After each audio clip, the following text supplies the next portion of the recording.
Bismillahirrahmanirrahim. Assalamualaikum warahmatullahi wabarakatuh. Perkenalkan, kami dari kelompok 3 akan menyajikan materi tentang kolaborasi dalam pelayanan publik. Adapun anggota kelompok kami, next slide. Next. Ada Nuraini Safitri, Nurul Khotimah Fauzi, Putri Saiba, Raden Zahira Nisrina, Raffi Atollah Aksol, Rahmarizi Sukma, dan Safir Hamada. Baik, langsung saja saya persilahkan kepada pemateri pertama. Terima kasih, baik.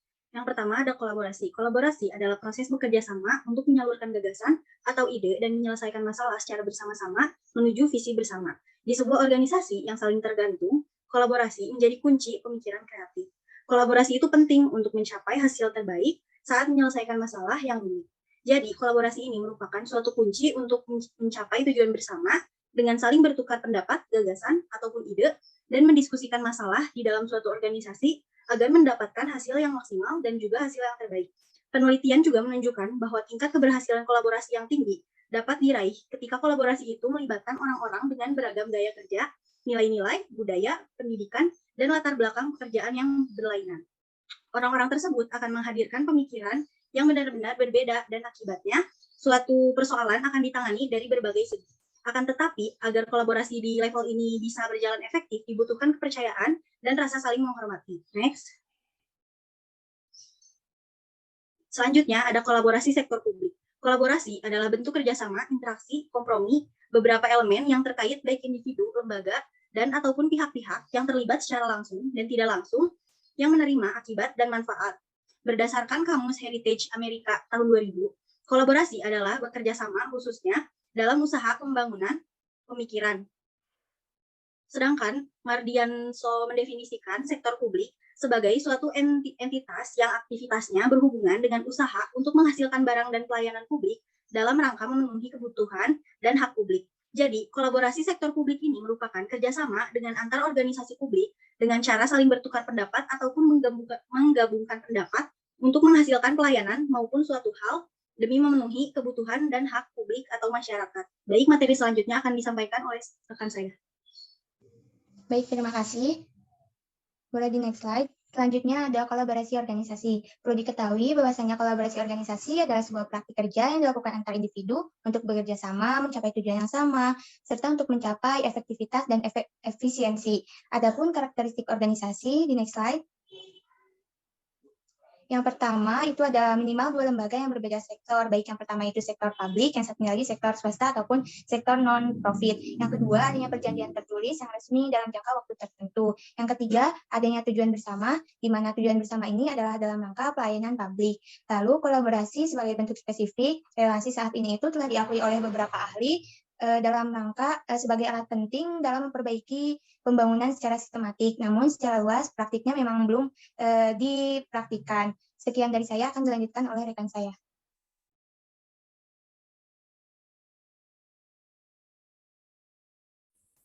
Baik, selanjutnya ada karakteristik dan prinsip dasar kolaboratif. Next slide.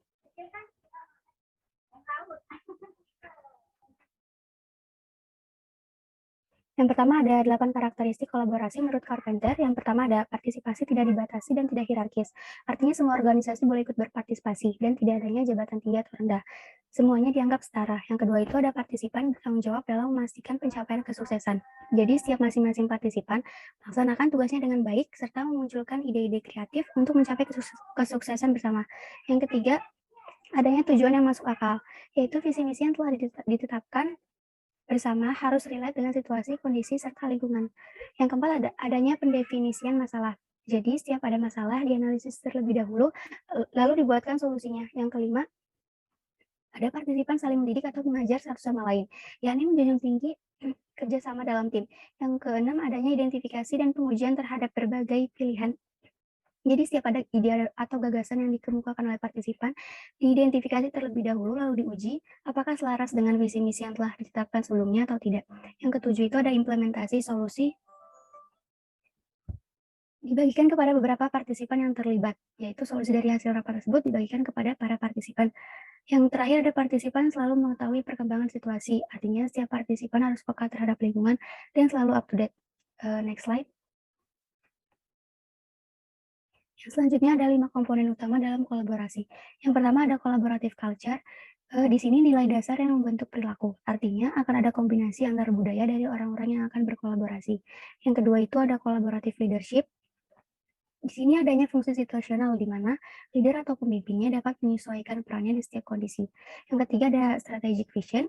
Dia ini memiliki visi yang strategis untuk meningkatkan nilai tambah kasar. Yang keempat ada collaborative team process, yakni sekumpulan proses kerja yang dikelola oleh tim-tim kolaborasi secara profesional dan bertanggung jawab, serta dapat mempelajari keterampilan-keterampilan baru agar lebih mandiri. Yang terakhir, adanya collaborative structure, yaitu adanya pembenahan dari struktur lama ke struktur yang baru dengan kesepakatan bersama. Selanjutnya akan dipaparkan oleh rekan saya. 3 jenis kolaborasi. 1. Kolaborasi primer. Ciri utama dari kolaborasi primer adalah bahwa grup dan individu sungguh-sungguh dilembur menjadi satu grup. Grup ini berisi seluruh kehidupan pada individu dan masing-masing saling mengejar untuk masing-masing pekerjaan demi kepentingan seluruh anggota dalam grup itu. Contohnya adalah kehidupan rutin sehari-hari dalam bicara, kehidupan keluarga, pada masyarakat, primitif, dan lain-lainnya. Kolaborasi sekunder. Kolaborasi sekunder bercirikan sebaliknya. Kolaborasi sekunder adalah khas pada masyarakat modern. Kolaborasi sekunder ini sangat diformalisir dan spesialisir, dan masing-masing individu hanya membangkitkan sebagian daripada hidupnya kepada grup yang dipersatukan dengan itu. Sikap orang-orang di sini lebih individualis dan mengadakan perhitungan. Contohnya adalah kolaborasi dalam kantor dagang, pabrik-pabrik, dan pemerintahan, dan sebagainya. 3. Kolaborasi tier. Kolaborasi tier berbeda halnya dengan tipe kolaborasi primer dan sekunder. Kolaborasi tier didasari oleh adanya konflik yang laten. Kolaborasi tier dilandasi oleh adanya sikap-sikap dari pihak-pihak yang melakukan kolaborasi adalah murni oportunir. Organisasi mereka sangat longgar dan gampang pecah bila alat bersama itu tidak lagi membantu masing-masing pihak dalam mencapai tujuannya. Contohnya dalam hubungan buruh dengan pimpinan perusahaan, hubungan dua partai dalam usaha melawan partai ketiga. Next. Alasan, manfaat, dan tujuan kolaboratif. Menurut Charles Horton Cooley, kolaborasi dapat timbul apabila masing-masing pihak memahami beberapa hal berikut. 1. Orang yang menyadari bahwa mereka mempunyai kepentingan yang sama dan pada saat bersama mempunyai cukup pengetahuan dan pengendalian terhadap diri sendiri untuk memenuhi kepentingan tersebut melalui kolaborasi. 2. Kesadaran akan adanya kepentingan yang sama dan adanya organisasi merupakan fakta-fakta yang penting dalam kolaborasi yang berguna. Tujuan kolaborasi secara umum adalah 1. Memecahkan masalah, 2. Menciptakan sesuatu, dan 3. Menemukan sesuatu di dalam menghadapi sejumlah hambatan. Sekian dari saya serahkan kepada teman-teman berikutnya. Oke, baik, terima kasih. Selanjutnya ada hambatan collaborative governance. Menurut Gray, ada 7 kendala yang menyertai kolaborasi. Pertama, komitmen yang bertentangan dengan kolaborasi. Misalnya, organisasi non-profit yang memang bertujuan melayani masyarakat tanpa meminta timbal balik ketika berkolaborasi, misalkan dengan organisasi lain yang memang tujuan profit, biasanya latar belakangnya akan ada tidak sesuai yang komitmen. Nah, ketika komitmennya tidak sama, tidak selaras, maka itu akan menghambat kerjasama atau kolaborasi tadi. Yang kedua, sejarah permusuhan yang dilandasi perbedaan ideologi dalam waktu lama. Nah, biasanya kalau adanya permusuhan pasti ada rasa, mungkin kalau misalkan secara pribadi itu dendam atau misalkan rasa ingin bersaing. Nah, ketika itu terjadi saat berkolaborasi dan hal itu masih ada di ini dendam masa lalu gitu misalkan istilahnya, itu tuh akan menghambat juga saat proses kolaborasi. Jadi akan ada rasa persaingan, tetap masih ada rasa persaingan antar dua organisasi misalkan yang berkolaborasi. Terus 3 kondisi di mana kebijakan tidak memperhatikan alokasi sumber daya. Misalnya dua organisasi ingin merger atau misalkan berkolaborasi, namun dalam pelaksanaannya misalkan anggotanya ternyata kurang gitu, atau misalkan media yang digunakannya belum mumpuni lah gitu untuk melakukan kerja gitu. Nah itu juga akan menjadi penghambat. Keempat, perbedaan persepsi atas resiko. Nah ini menjadi hal yang fatal karena kalau misalkan dari awal sudah berbeda persepsi atas mungkin nanti resiko-resiko yang akan diterima dari kerjasama atau kolaborasi yang dilakukan, nanti akan bisa terjadi apa ya, saling menyalahkan gitu. Kalau misalkan, oh ternyata bakal ada kerugian besar, dan itu misalkan terjadi. Nah itu kalau misalkan sudah beda persepsi, maka nanti bakal saling menyalahkan antar satu sama lain kayak gitu. Kelima, kerumitan yang bersifat teknis, misalnya dalam organisasi A, misalkan dalam melakukan satu hal teknisnya begini, sedangkan di organisasi yang B teknisnya begini ketika mereka kolaborasi dan itu tidak bisa dikomunikasikan dengan baik, maka padahal itu hal teknis misalkan hal kecil, nah itu tuh akan menjadi miskomunikasi, bahkan timbullah kekacauan atau misalnya permasalahan lain kayak gitu. Yang keenam, budaya pelembagaan dan politik atau legitimasi budaya juga sangat mempengaruhi ya gitu. Karena memang tiap organisasi itu kan memiliki budaya yang berbeda gitu. Dan ketika dua organisasi yang memiliki budaya yang berbeda dikolaborasikan atau disatukan, itu pasti harus ada adaptasi dulu lah gitu satu sama lain kayak gitu. Bukan berarti harus apa ya menerima gitu, maksudnya mengadaptasi semuanya, tapi harus ada penyesuaian. Dan ketika itu penyesuaian itu tidak terjadi dengan baik, maka itu akan menjadi hambatan gitu. Yang ketujuh, unilateral action atau satu pihak itu mostly memiliki power yang lebih lah gitu.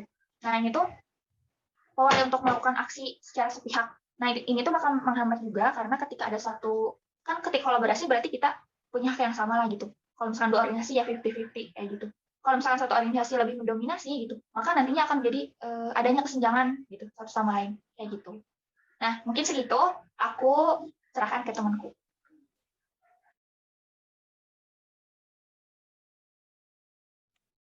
Baik, selanjutnya, menurut Venn, tahun 2010, halaman 22, ada 3 alasan mengapa organisasi melakukan kolaborasi.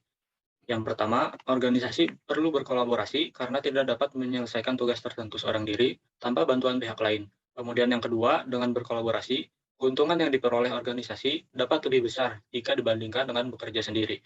Kemudian yang ketiga, dengan berkolaborasi, organisasi dapat menekan biaya produksi sehingga produksi produk mereka dapat menjadi murah dan memiliki daya saing di pasar.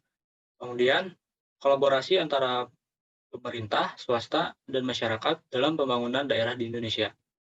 Dalam pembangunan daerah, terdapat 3 pilar yang berperan signifikan. Yang pertama, negara atau pemerintah, atau juga disebut dengan the state. Kemudian yang kedua, investor atau swasta, atau juga disebut dengan the private sector.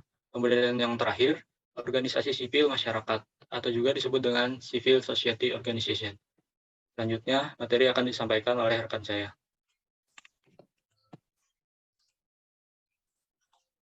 Baik, selanjutnya adalah kolaborasi antara pemerintah, organisasi swasta, dan masyarakat dalam pembangunan daerah di Indonesia.